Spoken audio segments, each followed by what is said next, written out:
muda dalam memaksimalkan potensi lebah melalui akses reform.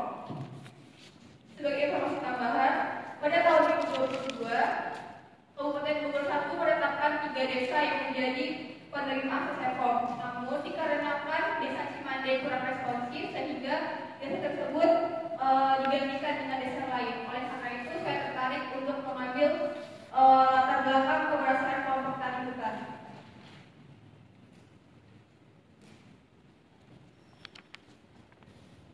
Karena keberhasilan saya terhadap keberhasilan KTH lebah yang ada di desa Bojongmuni, maka saya menemukan 3 rumusan masalah. Yang pertama, bagaimana kelompok tani hutan atau KTH sadar tani muda mengenai program akses reform di desa Bojongmuni. Yang kedua, bagaimana inisiatif KTH sadar tani muda dalam memaksimalkan potensi budidaya lebah madu yang ada di desa Bojongmuni. Dan yang ketiga, bagaimana dampak akses reform terhadap petani lebah desa Bojongmuni. Dari ketiga tujuan masalah tersebut, saya sudah menyebutkan masing-masing tentunya memiliki tujuan. Untuk tujuan rumusan saya pertama yaitu untuk mengetahui makna program akses reform di desa Bojongmuni bagi KTH sadar tani muda. Dan yang kedua, untuk mengetahui inisiatif KTH sadar tani muda dalam memaksimalkan potensi budidaya lebah yang ada di desa Bojongmuni. Dan untuk rumusan saya ketiga bertujuan untuk mengetahui dampak akses reform terhadap petani lebah desa Bojongmuni. Memasuki bab 2 yaitu tinjauan pustaka. Dalam tinjauan pustaka ini saya mengambil 10 penelitian terdahulu.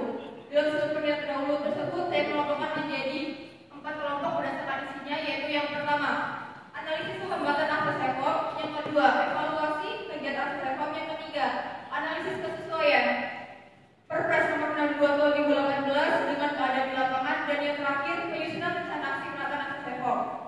Dari 10 penelitian terdahulu terdapat 50% yang mengambil isi tentang analisis hambatan akses reform.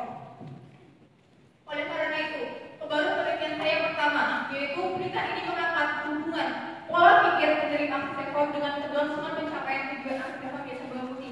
Yang kedua, penelitian ini mengidentifikasi kesadaran KTH terhadap pentingnya program akses reform bagi untuk mewujudkan kesejahteraan bersama. Dan yang ketiga, kita ini juga mendeskripsikan bagaimana perubahan yang dirasakan petani lebah setelah dilakukannya program akses reform, dan besar harapannya dapat memicu semangat berkembangnya petani desa lain di mana sebelumnya tidak dibahas secara rinci terlebih dahulu. Memasuki kerangka pemikiran. Kerangka pemikiran saya berawal dari program Reforma Agraria. Reforma Agraria itu menjadi sebuah agenda global yang bertujuan untuk memberikan kesejahteraan kepada masyarakat. Dari program Reforma Agraria tersebut terdapat 2 lagi kegiatan. Yang pertama itu akses reform atau disebut dengan legalisasi aset, dan yang kedua akses reform. Akses reform diwujudkan sebagai kegiatan pemberdayaan pasca sertifikasi atau pasca aset reform. KTH sadar tani muda sudah mengalami 3 fase kegiatan program akses reform. Untuk fase yang pertama yaitu fase pertama misalnya program dan data penanganan akses. Yang kedua, kegiatan pemasaran fasilitas kelembagaan akses reform, dan yang ketiga, kegiatan pengembangan usaha dan akses reform. Suatu kegiatan tentunya tidak akan berjalan dengan baik apabila tidak ada faktor pendukung betul. Oleh karena itu, faktor pendukung pelaksanaan akses reform dibagi menjadi 2, yaitu SDM dan kelembagaan.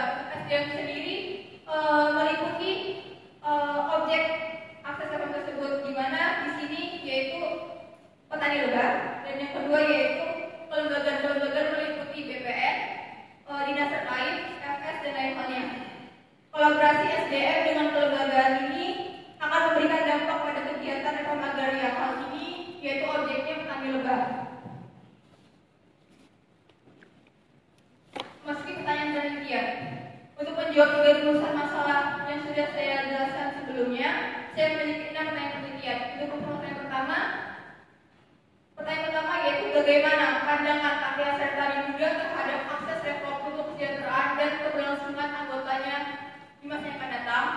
Yang kedua, bagaimana respon petani lebah terhadap akses reform di Bojongmuni. Dan untuk pertanyaan yang kedua,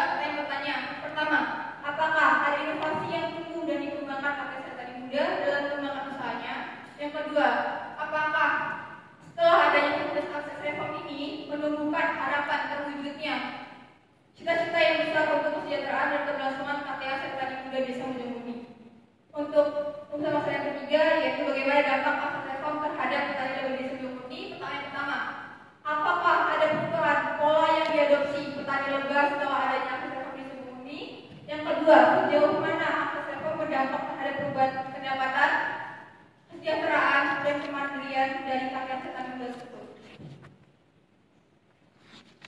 Memasuki bab 2 yaitu metode penelitian.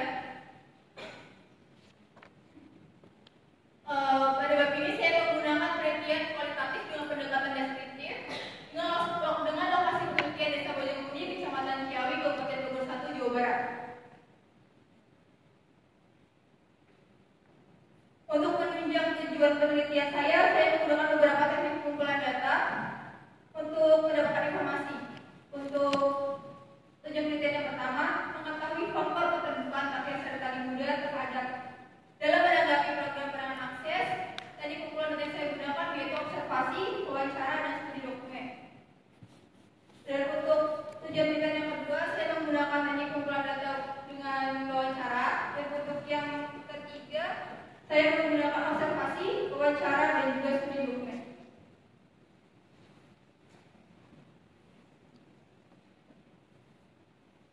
Sekian pemaparan dari saya. Terima kasih.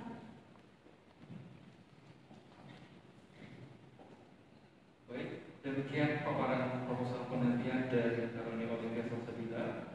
Sesi selanjutnya yaitu diusahakan kepada rekan-rekan yang ingin bertanya atau memberi masukan kepada calon peneliti. Pada rekan-rekan, silakan.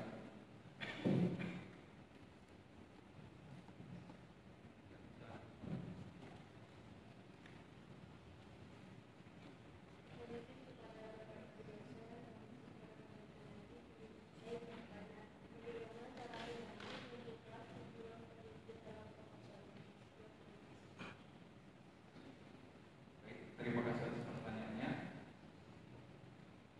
Rekan-rekan yang lain, masih ada yang bertanya? Silakan.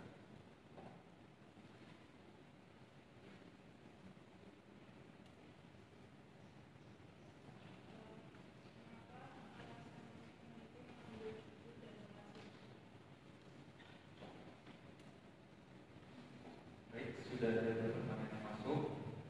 Kami persilakan untuk calon peneliti untuk menanggapi pertanyaan.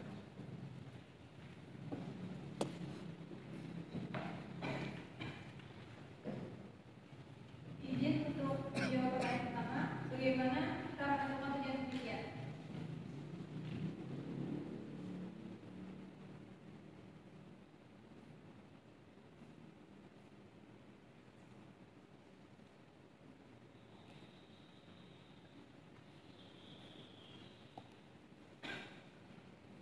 Izin menjawab, berdasarkan rumusan masalah saya, maka tujuan penelitian inilah yang saya pilih untuk menyelesaikan persoalan yang ada di rumusan masalah saya.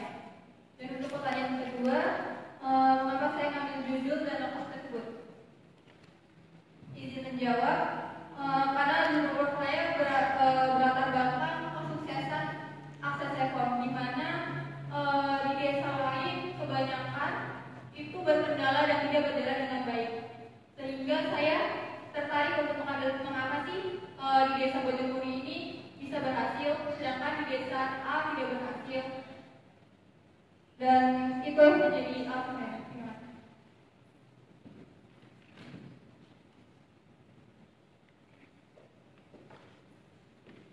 Baik, mungkin kita lanjut pada sesi selanjutnya, yaitu dipersilakan kepada dosen pembahas untuk memberikan tanggapan atas paparan proposal penelitian yang telah dipaparkan Dr. Sabila.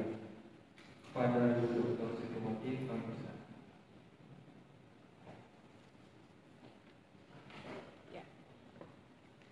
Pakai mikrofon.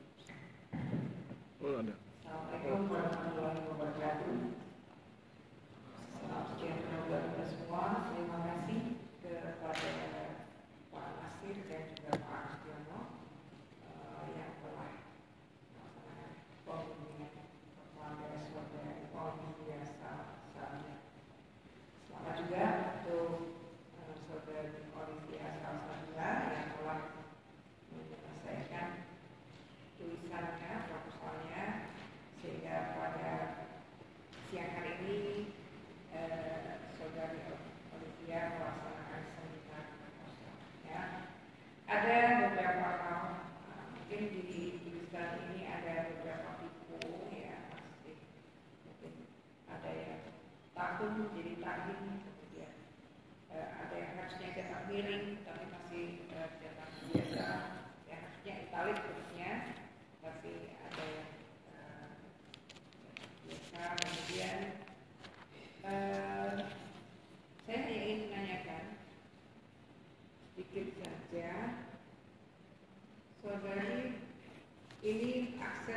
Kabupaten Bogor 1, belajar dari pengalaman Desa Bojongmurni. Berarti di sini Olivia memotret yang sudah ada di Desa Bojongmurni. Berarti memotret keberhasilannya. Nah, kalau di situ memotret keberhasilannya,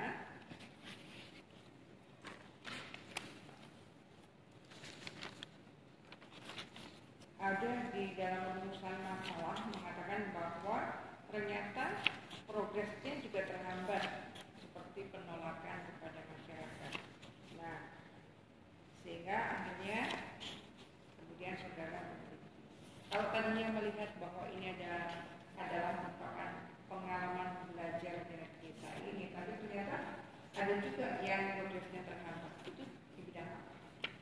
Untuk yang terhambat itu di desa lain, desa sebelahnya.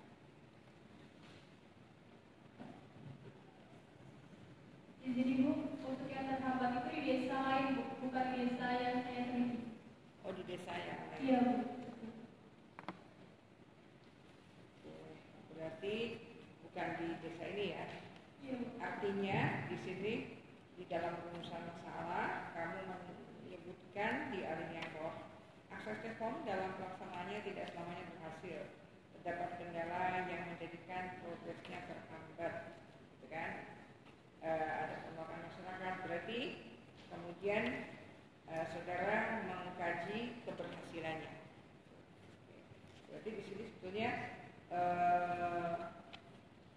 intinya dia bukan menjadikan rumusan masalah untuk penelitian, tapi hanya sebagai pembanding.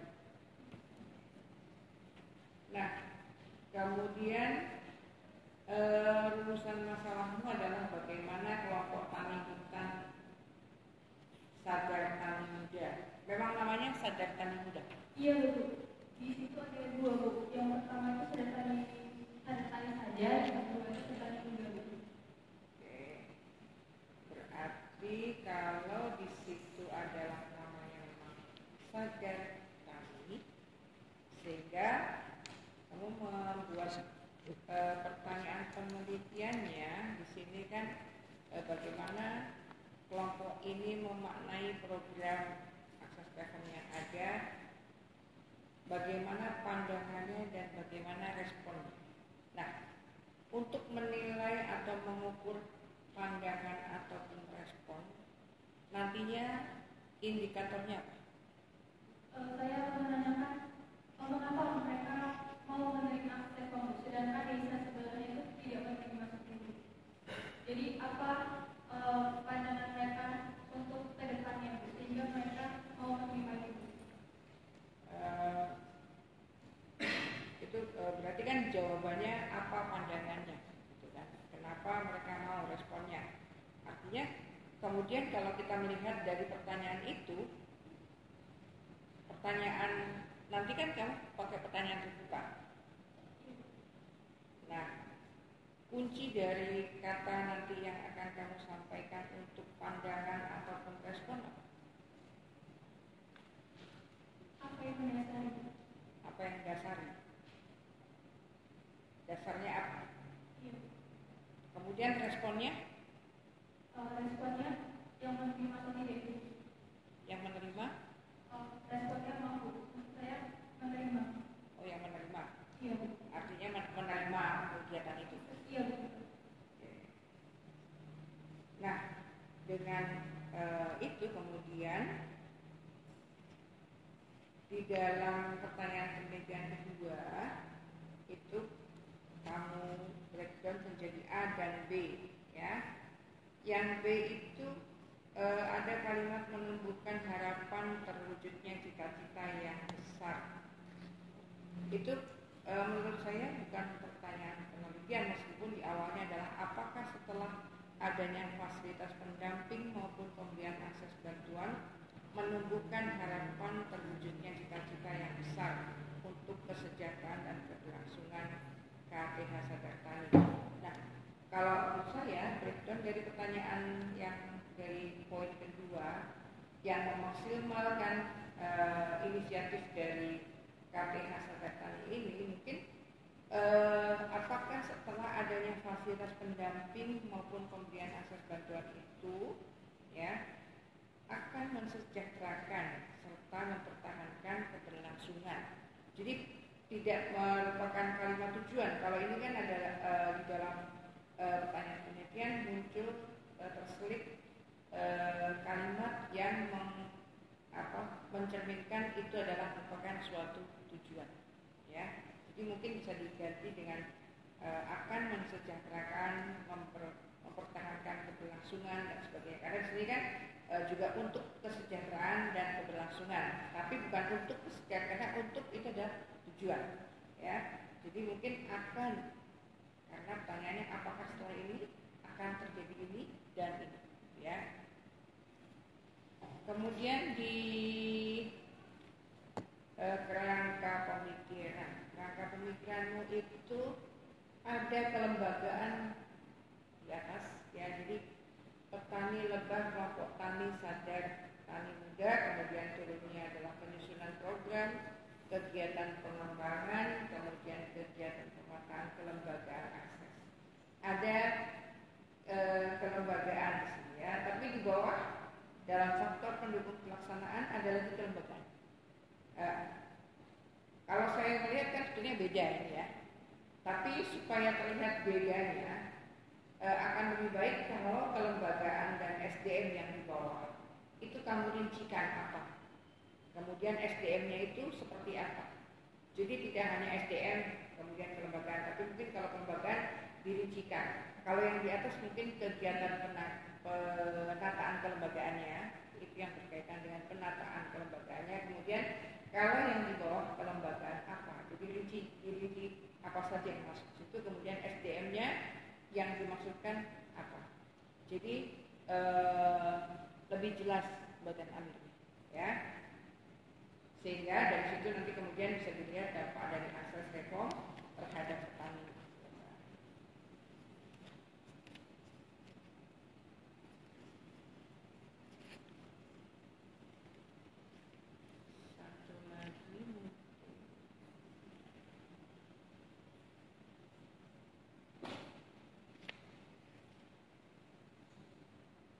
Di tabel operasional penelitian ini tadi ya, nomor 1, tujuan penelitian mengetahui faktor keterbukaan sadar petani muda dalam menanggapi program.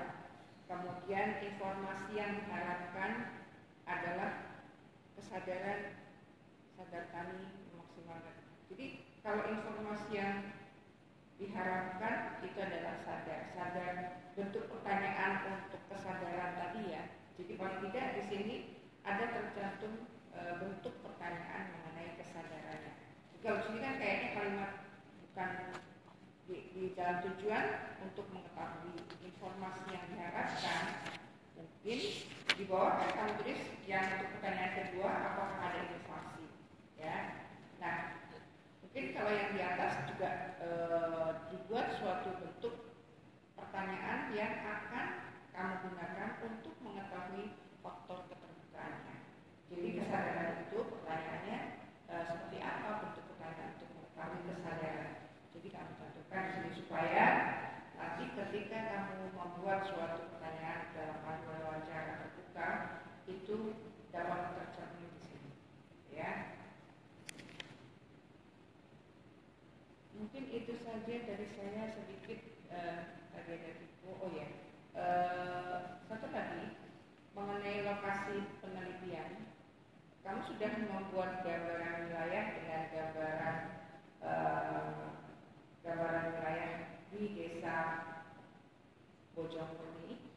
Ini mungkin dari fotonya ini. Ini nanti boleh ini, tapi nanti akan lebih lengkap lagi kalau nanti kamu buat di gambaran wilayah ketika penulisan di bab 4 ya. Nanti mungkin lebih diperjelas lagi perbatasan desanya, kemudian batas lintang selatan dan seterusnya ya. Mungkin itu saja. Terima kasih. Saya kembalikan kepada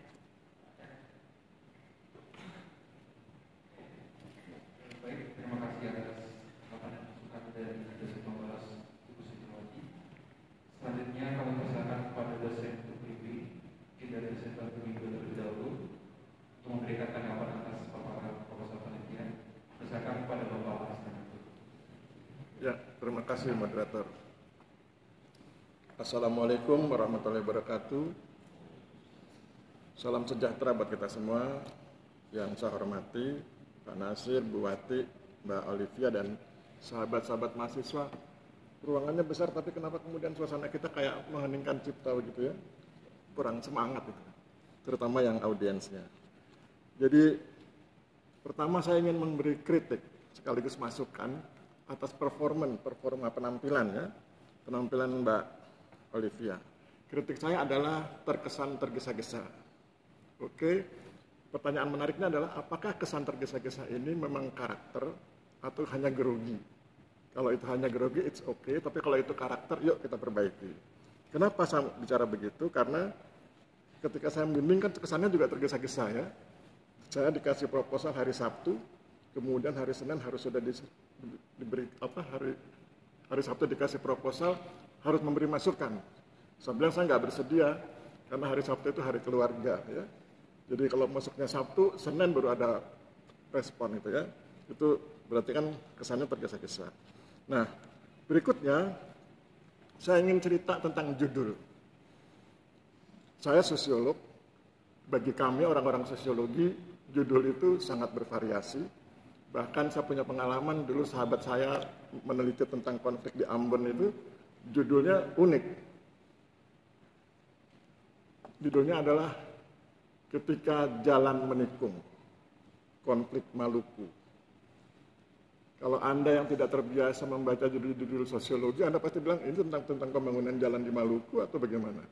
Itu tentang konflik sebetulnya. Nah, hari ini kita diajak oleh Mbak Olivia berwisata, menyelami judul-judul yang bernuansa unik seperti itu. Saya bacakan judulnya ya, Akses Reform Kabupaten Bogor 1, Belajar dari Pengalaman Desa Bojong Murni, Kecamatan Ciawi. Itu kan judulnya unik. Kenapa saya bilang unik? Dari judul ini Anda tidak tahu mana faktor yang akan diamati, unsurnya apa saja, indikatornya kan nggak jelas. Tapi bagi kami para sosiolog ini menarik, karena ketidaktahuan itu sesuatu yang misterius, itu sesuatu yang menarik.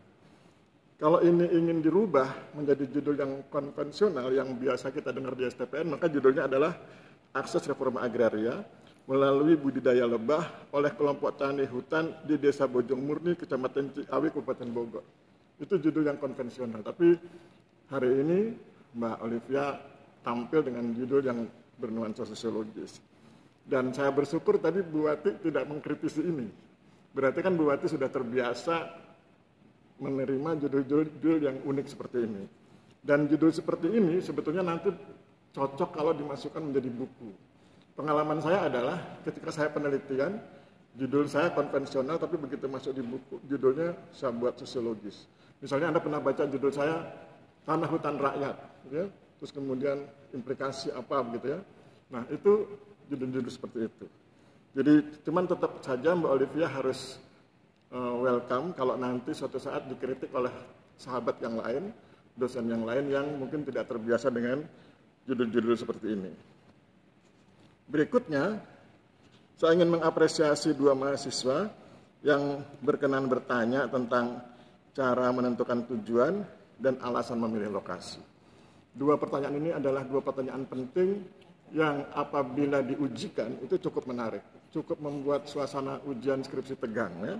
Misalnya cara menentukan tujuan penelitian, itu harus diperlihatkan hal-hal apa saja yang menunjukkan bahwa penelitian ini penting. Kalau tidak penting, tidak perlu diteliti. Nah untuk bicara penting dan tidak penting, maka kemudian ditunjukkan mana literatur penguatnya. Tunjukkan literatur sebelumnya yang menunjukkan bahwa ada hal-hal yang belum selesai, yang perlu diteliti dan kemudian disajikan dalam penelitian ini. Begitu juga dengan alasan memilih lokasi ya. Nah, ketika bicara tentang lokasi, kan ada dua penyebutan lokasi itu.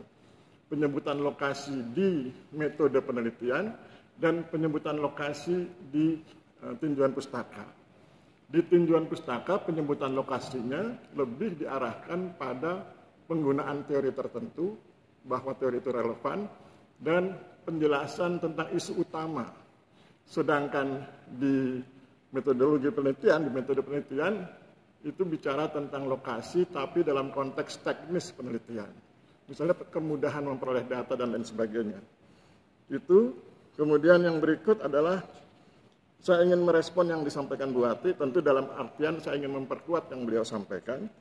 Tadi kan beliau bicara tentang bahwa di lokasi ini tidak ada masalah. Masalahnya justru di lokasi lain. Hambatan itu ada di desa lain, bukan di desa penelitian. Pertanyaan menariknya adalah, apakah kalau di sebuah lokasi penelitian tidak terjadi masalah, itu layak diteliti atau tidak layak diteliti? Nah, mengenai hal ini ada dua perspektif. Ada dua mazhab penelitian. Ada mazhab, saya menyebutnya mazhab birokratis, dan yang kedua mazhab akademis. Mazhab birokratis adalah, bila di suatu wilayah tidak ada masalah, tidak ada kendala, tidak ada hambatan, lancar-lancar saja, berarti tidak perlu diteliti. Itu mazhab birokratis. Mazhab akademis, lancar tidak lancar, ada masalah tidak ada masalah, perlu diteliti, karena kita ingin tahu, kalau itu ada masalah, apa masalahnya, mengapa terjadi masalah. Kalau tidak ada masalah, kita ingin tahu mengapa tidak ada masalah. Kalau berhasil, kita ingin tahu mengapa berhasil. Kalau gagal, kita ingin tahu mengapa gagal. Jadi itu dua mazhab yang berbeda antara birokrat dengan akademisi. Yang berikutnya adalah tentang kelompok tani hutan sadar tani muda. Tadi Bu Wati mengingatkan tentang memaknai, ya, memaknai akses reforma agraria. Nah, saya kemudian teringat, dan kemudian ketika teringat kan saya lihat halamannya. Oh, rupanya di kerangka teoretiknya belum mencantumkan teori besarnya. Nasihat saya adalah, karena ini kan masih bisa diperbaiki, jadi ciri khas proposal dengan menggunakan metode penelitian kualitatif adalah proposalnya itu berproses terus. Beda dengan kuantitatif. Kalau kuantitatif itu fix. Kalau kualitatif berproses, jadi bisa diperbaiki setiap saat dalam rangka penyempurnaan. Oleh sebab itu, menurut saya penting nanti di kerangka teori itu dimasukkan mulai dari paradigma, general teori, middle teori, dan technical teori. Paradigmanya apa? Paradigmanya adalah paradigma definisi sosial, karena Anda akan bicara tentang makna. General teorinya apa? General teorinya adalah teori interaksi simboliknya dari Herbert Blumer. Kemudian middle teori dan technical teorinya Anda googling, cari teori yang bicara tentang makna. Itu nanti berarti dia berada di bawah levelnya teori interaksi simboliknya Herbert Blumer. Itu cara menyusun teori agar kemudian menjadi kuat teorisasinya. Kan kalau saya lihat di sini kan teorisasinya baru di level asas reforma agrarianya, tapi belum ada teori yang bicara tentang makna. Kemudian tentang makna. Sesuatu itu disebut bermakna kalau sesuatu itu bermanfaat buat seseorang atau kelompok tertentu. Nah, ketika dibilang bermanfaat, maka minimal ada 4 manfaatnya. Ada manfaat ekonomi, ada manfaat sosial, ada manfaat budaya, ada manfaat psikologis. Kalau ingin ditambahkan silakan, tergantung kemampuan Mbak Olivia. Saya pikir begitu ya, jadi nanti silakan diperbaiki. Ingat rumusnya, metode penelitian kualitatif itu proposalnya berproses terus. Dia akan terus diperbaiki sesuai dengan kemampuan, sesuai dengan daya baca, sesuai dengan literatur yang berhasil dipahami. Saya pikir demikian, saya kembalikan pada moderator. Terima kasih. Baik, terima kasih atas tanggapan dari dosen teologi 2 Bapak Asri Nugroho. Selanjutnya kami persilakan kepada dosen teologi 1 memberikan tanggapan dan masukan kepada Bapak Salim. Terima kasih. Assalamualaikum warahmatullahi wabarakatuh. Bu Wati, Pak Aris, teman-teman mahasiswa. Saya masukannya Bu Wati sudah banyak, masukannya Pak Aris sudah banyak. Di antaranya adalah boleh dijujur. Kamu harus nanti kalau di sidang hasil juga harus bisa mengajar begitu, nggak apa-apa. Jadi sebenarnya ilmiah yang penting karena bisa menjelaskan nalarnya, logika, ataupun itu agak sedikit nilai atau enggak, yang penting kamu paham dengan apa yang kamu tulis. Karena sudah banyak masukan, termasuk tadi di pertanyaan-pertanyaan penelitian di bagian ini juga diulik sama Bu Wati. Sebenarnya di Bogor 1 itu misalnya sukses atau ada yang tidak sukses, ternyata ada beberapa desa lain yang sudah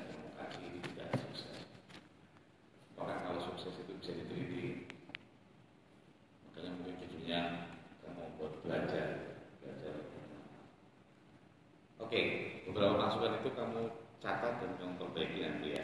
Saya karena ini proposal ada nilainya, saya bikin ujian. Ya. Saya bikin ujiannya. Ujiannya gampang. Yang pertama pertanyaan saya begini, pasti kamu sudah membaca laporan.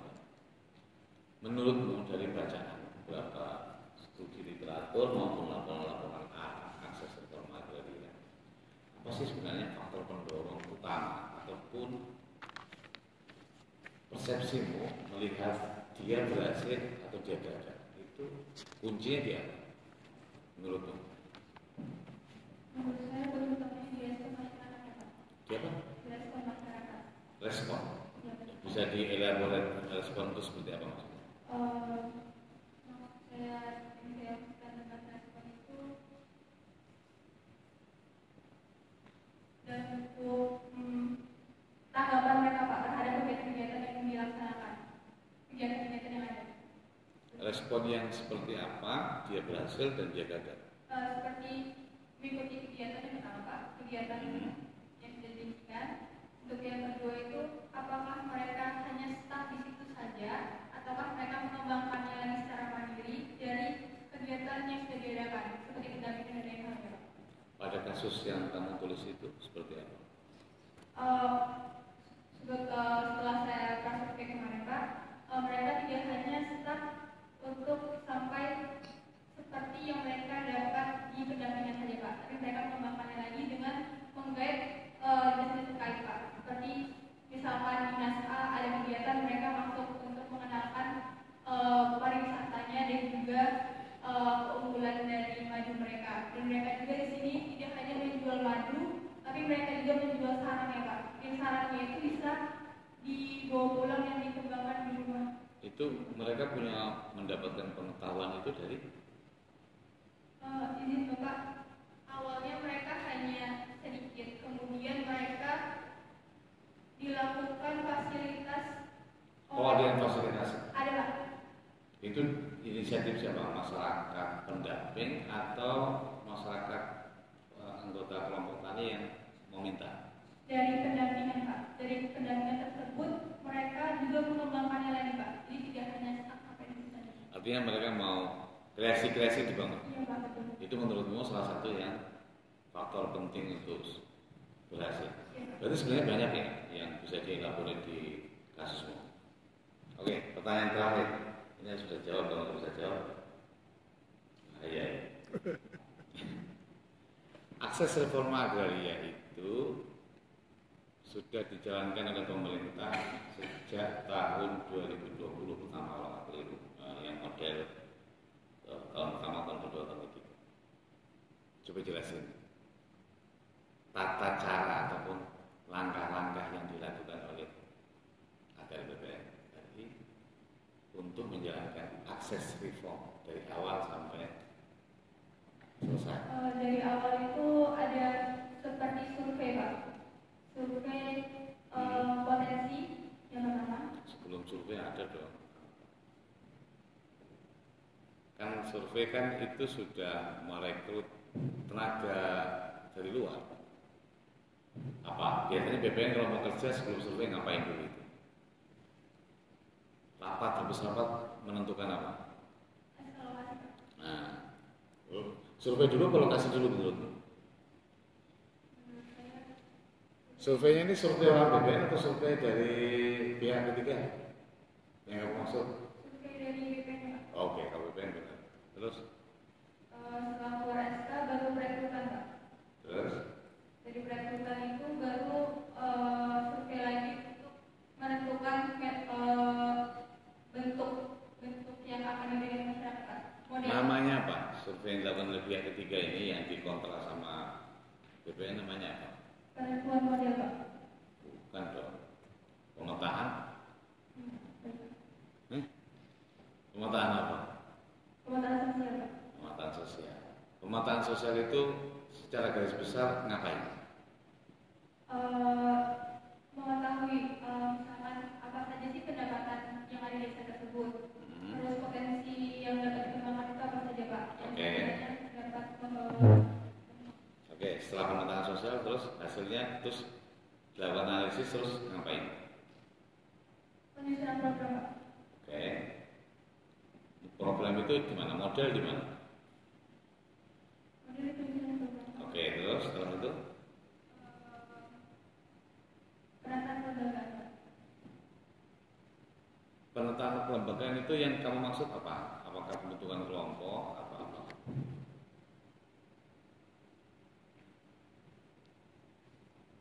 Masuk kegiatan pengembangan usaha, Pak. Kelembaga kelompoknya dulu dong. Kelompoknya sudah ada belum? Sudah, Pak. Di kapan? Di level di kapan dibentuk kelompok? Di level 2, Pak. Setelah pembentukan model atau sebelum pembentukan model? Sebelum Oke. Setelah kelembagaan sudah ada, terus kemudian? penyusunan program, Oke, terus masuk kegiatan penata. pendampingan di mana? Pengembangan usaha, Pak. Pendampingan, Pak. Oke, terus Dari fasilitas akses pemasaran, Pak. yang sekarang di tahun ketiga, Iya. apa itu? Dilirik? Seperti fasilitas akses pemasaran ini meliputi misalkan pengemasan, Pak. Kegiatan pembelajaran untuk pengemasan, untuk sosial media dan juga pemasaran. Pada kasus ini hilirisasi menjual produknya kemana ya? Di pengembangan usaha, Pak. Bukan, maksudnya petani, kelompok tani sadar apa? Sadar muda. Itu menjualnya ke masyarakat sendiri atau produknya, maksudnya madunya dijual ke mana? Itu selain mereka menjual sendiri, Pak, itu juga mereka bekerja sama dengan beberapa dinas juga, Pak. Oke. Ya, jadi maksud saya, kamu nulis akses reforma agraria, kamu harus ngerti alurnya, jadi supaya kalau ditanyain orang enggak, kamu harus tahu itu, harus hafal di luar kepala alur. Ada 8 langkah akses reform yang dikerjakan. Teknis, tapi itu penting karena setelah ini begini, setelah ini begini. Itu pertanyaan saya. Ada beberapa di dalam yang tipu tadi. Jadi kalau memperbaiki naskah proposal itu supaya jangan tipu kamu, itu masukkan ke dalam Google Doc. Dalam Google Doc itu ketahuan mana yang salah. Jadi jangan sampai beberapa masih salah. Oke, saya kira nanti tolong dipertimbangkan sarannya Bu Wati, saran Pak Aris untuk memperbaiki. Berikutnya, saya kira cukup. Saya harap kamu serius ke lapangan. Rumahmu mana sih? Hah? Lampung Bogor. Berarti mungkin habis lebaran ya? Targetmu kapan ke lapangan? Lebaran, Pak. Berapa lama di sana? Mungkin 2 minggu. Desanya dengan jauh nggak desanya itu? Berapa kilo kira-kira, berapa jam? Dari kantor kuliah sendiri itu sejam. Jadi kamu nanti mau tinggal di mana? Tinggal di desa itu atau melaju ke Bogor? Naik apa? Motor. Oke. Lumayan 1,5 jam. Jauh juga. Tadi di atas gunung, Pak. Oh ya? Daerah yang dekat nggak bisa tinggal di sana atau tinggal di Pak kepala desa gitu nggak bisa. Daripada pulang balik. Karena dulu saya sama mahasiswa di Sumatera Selatan, penelitian 2 mahasiswa titipkan kepala desa. Bisa Pak Desa, maaf gratis, makanya nggak bayar, dibayar sama Pak kepala desa. Kebetulan Pak kepala desanya anaknya cewek, yang saya bawa 2 cewek, jadi aman. Oke, saya kira terima kasih, sukses, semoga lancar nanti ini dalam penelitian. Dan saya berharap kamu bisa menjelaskan secara detail, walaupun kamu tidak akan menghitung dampak ekonominya, tetapi kalau kamu bisa day to day memahami pola pikir petani, kehidupan petani, kebiasaannya, kamu bisa menggambarkan lebih detail, itu pasti hasilnya lebih bagus. Terima kasih.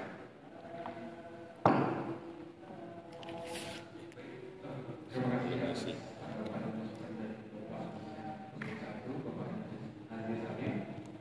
Selanjutnya kita telah sampai pada sesi terakhir, yaitu pembacaan berita acara proposal pada Bapak Presiden JP.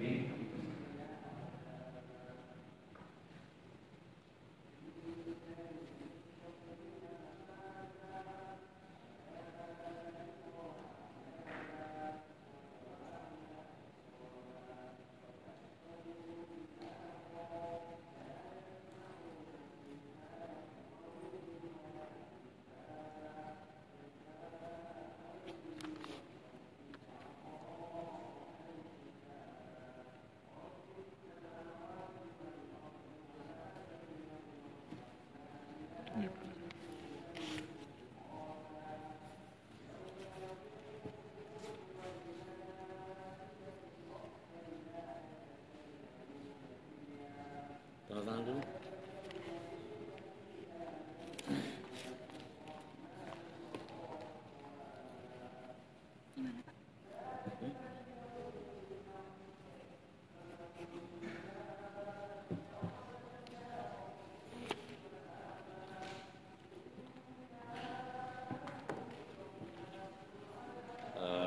Oke, Mbak Olivia, saya bacakan berita acara. Hari ini Senin 17 Maret 2025 bertempat di ruang aula telah dilaksanakan seminar proposal penelitian atas nama Olivia Salsabila. Judulnya Akses Reform Kabupaten Bogor 1, belajar dari pengalaman Desa Bojong Murni, Kecamatan Ciawi. Hasil seminar proposal penelitian berdasarkan nilai yang disampaikan dapat diterima, namun ada beberapa catatan dan perbaikan. Kemudian diberikan waktu perbaikan selama berapa hari, Pak? Seminggu. 7 hari. 7 hari. Sekarang tanggal 15. Oh, 7. Perbaikan selama 7 hari. 7 hari perbaikannya kalau lebih cepat ya bagus. Sampai libur tanggal 24 ya, Pak? Iya, sampai tanggal 24 lah. Jangan pulang dulu sebelum Lebaran masih lama.